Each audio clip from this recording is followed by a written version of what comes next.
I've had the honor of serving as the president of the UBCIC for 17 years. And I was our band chief for 10 years before that on the council. I held pretty much every position in the band office.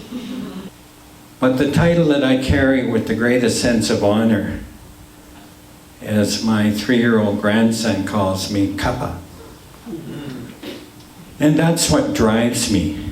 That's what gets me out of bed in the morning. That's what brings me into this room. And I really appreciated what Caleb had to say about Indigenous peoples being expected to carry the freight here.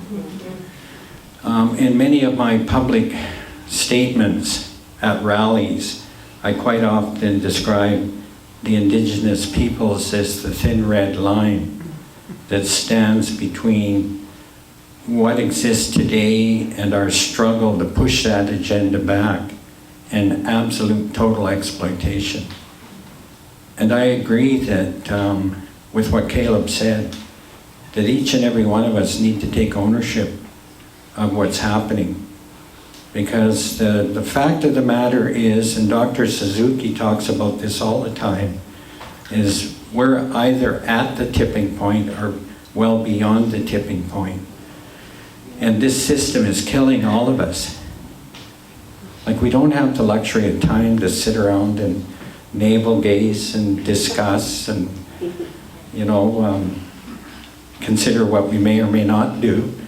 We have to understand we're up against the wall here. And we have to become absolutely, totally active. And we have to support in any way we can. It doesn't mean we, sling a weapon and throw on camo gear and, stand at the nearest barricade. There's such an enormous amount of work that can be done politically in groups like this. The Trudeau government committed to revisit all of the legislation that was brought forward by Harper that was absolutely destructive.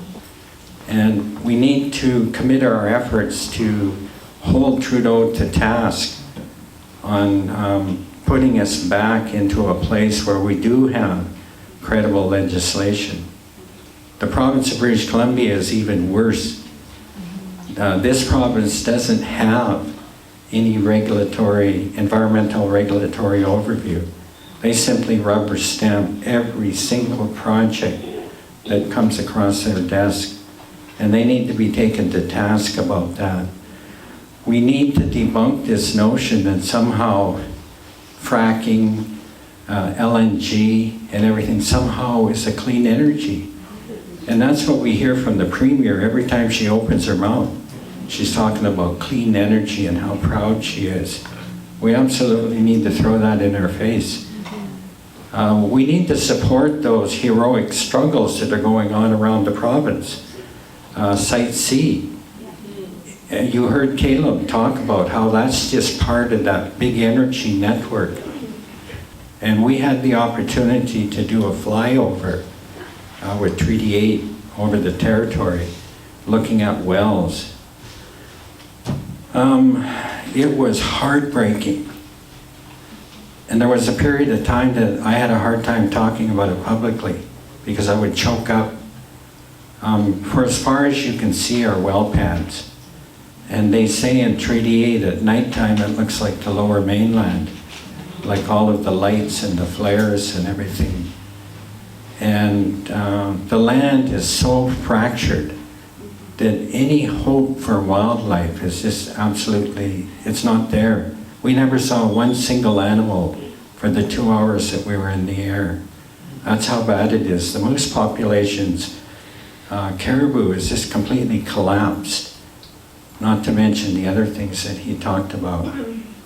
So we have to get serious about coalescing and coming together in a very serious movement. I was at a meeting in Prince George just a couple weeks ago, and some of the leaders up there are trying to bring together a Northern Alliance to support Unistoten, to support Lilu Island, to support Treaty 8 and Site C. And having served as a band chief, as a band counselor, being the president of an organization that's comprised of band councils under the Indian Act, I know the contradictions, because the hereditary leadership, the traditional leadership, are the ones that are charged with the responsibility of caretaking the land and caretaking the people and the culture and the language and the spirituality.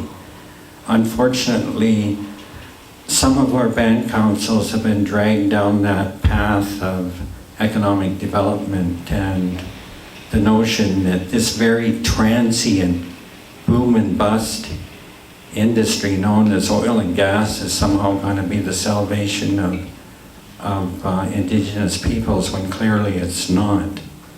You can look at anywhere in the world where there's massive oil and gas development. You look at the indigenous people, it's rampant poverty. The struggle goes on. You know, it's been ongoing for hundreds of years. It will continue to be ongoing, but the very survival of the planet is at stake.